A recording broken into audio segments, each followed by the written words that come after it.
বন্দে পুরুষোত্তম বন্দে পুরুষোত্তম পরম প্রেমময় দয়াল শ্রী শ্রী ঠাকুর অনুকূলচন্দ্র রাতুল চরণে আমার কোটি কোটি প্রণাম। ইষ্ট পরিবারের সকলের চরণে প্রণাম জানাই এবং যারা শুনছেন বা শুনবেন সবাইকে আমার আনন্দিত জয় গুরু।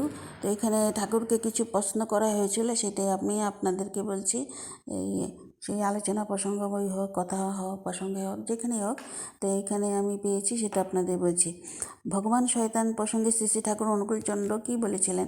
শ্রী ঠাকুরকে যখন প্রশ্ন করা হলো, ঠাকুর বললেন, বুদ্ধির প্রভাটি দারিদ্র হলে দরিদ্র হয়। বোধ ও কর্ম যত পাকা করে তুলতে পারবে ততই তা ঘুচে যাবে। অবশ্য জন্মগত দিক একটা আছে এর মধ্যে। তো প্রশ্ন করলো, গ্রহের দরুনও তো মানুষ দুর্ভোগ ভোগে। শ্রী ঠাকুর বললেন, গ্রহ মানে তুমি যাকে গ্রহণ করো। যেমন চুরি করার বুদ্ধি হলে সেভাবে গ্রহণ করে তা করতে থাকলে। প্রশ্ন, গ্রহ পেয়ে বসে কেন? কারণ আমরা সুকেন্দ্রিক থাকি না। তো প্রশ্ন করলো, ভগবান কি চান না আমরা প্রভৃতির দরুন কষ্ট পাই? ভগবান তা চান না, ঠাকুর বললেন, শয়তান তাই চায়। তাই পতন পাতন ছেদন এগুলো তারই কাজ। তো ঠাকুর বললেন, ভগবান তা চান না, শয়তান তাই চায়। তাই তিনি এগুলো শয়তানরাই করে থাকে, পতন পাতন ছেদন এগুলো তাদেরই কাজ। তো হরিবল্লভদা বললেন, শয়তান তো ভগবানেরই মতন। তো ঠাকুর বললেন, মতন কি? শয়তান হলো ভগবানের উল্টো, গড অফ ইভিল, অসতের ঈশ্বর এই শয়তান। তো প্রশ্ন করলেন, ভগবান কি চান? যে প্রভৃতির ভিতর দিয়ে আমরা তাকে রিয়েলাইজ উপলব্ধি করি। শ্রী ঠাকুর তখন তার উত্তরে বললেন, প্রভৃতি দিয়ে আমরা বাঁচা বাড়ার উপকরণ সংগ্রহ করতে পারো। প্রভৃতির অনুগ্রহে ভগবান বোঝা অপমানজনক ব্যাপার। প্রভৃতিকে হাতে এনে জীবনকে উপভোগ করতে হয়। হরিবল্লভ দা বললেন, প্রভৃতির এই দুনিয়াটাকে চালায় প্রভৃতি। তো চেষ্টা করবেন, প্রভৃতির হাতে পড়ে আমাদের স্বার্থ নয়। আমরা খেতে চাই, কিন্তু এমনভাবে খাওয়া ঠিক নয় যাতে অসুস্থ হয়ে পড়ি। মাত্রা মতো সুস্বাদু খাদ্য খাওয়ায় দোষ নাই, সত্তার বিনিময়ে উপভোগ হয় না। অ্যাডাম এবং ইভ বেশি ছিল, তাদের লজ্জা ছিল না। শয়তানের প্ররোচনা তথাকথিত জ্ঞান বৃক্ষের ফল খেয়ে তারা ঝামেলার মধ্যে পড়ে গেল। ভগবান নাকি তখন বলেছিলেন, শয়তানের হুমকিতে ভুলে দুর্দশা ডেকে আনলো, তাই শয়তানকে উপেক্ষা করে আমাদের পথে চলতে যখন পারবো তখনই উদ্ধার পাবে। আলোচনা প্রসঙ্গ ত্রয়োবিংশ খণ্ড, পৃষ্ঠা 24। ঠাকুরকে প্রশ্ন করা হলো যে পিণ্ডদান প্রসঙ্গে শ্রী শ্রী ঠাকুর অনুকূলচন্দ্র প্রশ্ন করলো যে গয়া পিণ্ডদানে কি হয়? ওটা তো একটা সংস্কার বই, আর কিছু নয়। পৃথিবীর কত লোক ওসব করে না, তাদের তো কোনো অসুবিধা হয় না।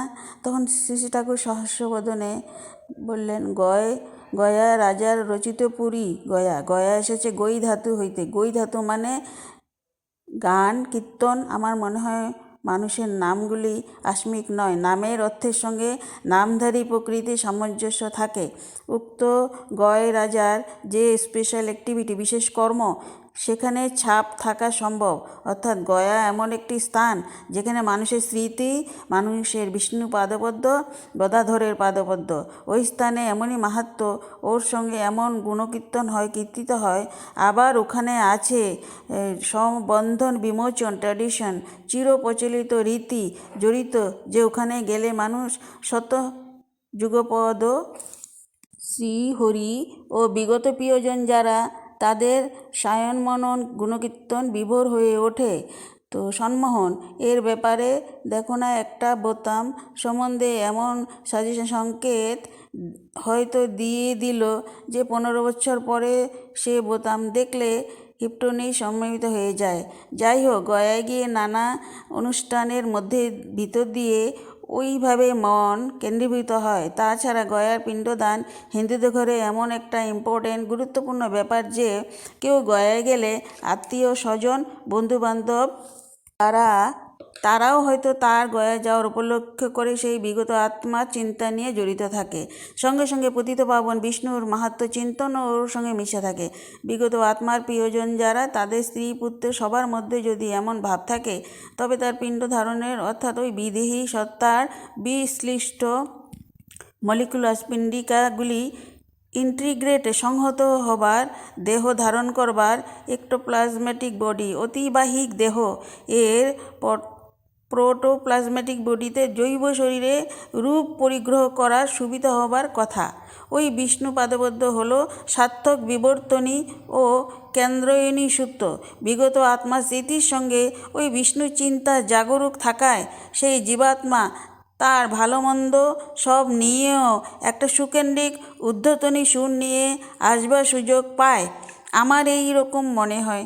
তাই স্বপরিবেশ সমাহিত হয়ে গয়াপিণ্ড দানের একটা বিশেষ অভিযোগতা আছে বলে আমার মনে হয়। ঠাকুরকে প্রশ্ন করা হলো দীক্ষার সময় সংকল্প বাক্য যে গ্রহণ করে কেন, তো সেখানে আমরা পড়ি, আজ থেকে তোমাকে প্রতিষ্ঠা করাই আমার জীবনে ব্রত হোক। যখনই দীক্ষা নেওয়া হয়, তো দীক্ষার সময় সেই সংকল্প বাক্য গ্রহণ করে, তো সে কথা আমাদের অনেকে স্মরণ থাকে না। ঠাকুর বলছেন তা থাকলে কিন্তু যাজন না করে পারে না। আর যত বেশি লোক যাজন মুখর হয়ে ওঠে ততই কিন্তু দীক্ষিতের সংখ্যা বেড়ে যাবার সম্ভাবনা থাকে। তো দীক্ষিত সংখ্যা বাড়লে তাদেরও যেমন কল্যাণ, নিজেদেরও তেমনি কল্যাণ, দেশেরও তেমনি কল্যাণ। মানুষের মধ্যে ফেলো ফিলিং, পারস্পরিকতা বেড়ে চলে। তো কারণ পরিবেশ যদি ইষ্টমুখী হয়ে ওঠে তাহলে নিজেদেরও ইষ্টপথে চলার পক্ষে সুবিধা হয়। তোমরা যদি সৎ হও, তোমাদের সঙ্গগুণে লোকে যেমন উপকৃত হবে, লোকও যদি সৎ হয় তাদের সঙ্গগুণে তোমরা তেমনি উপকৃত হবে। এটি আলোচনা প্রসঙ্গ পঞ্চম খণ্ড 12/4/1944 শ্রী ঠাকুর বলেছিলেন। ঠাকুরকে যখন প্রশ্ন করা হয়েছিল। জয়গুরু, রাখি। সর্বাঙ্গীন আপনাদের মঙ্গল হোক, দয়ালের চরণে নিবেদন করি।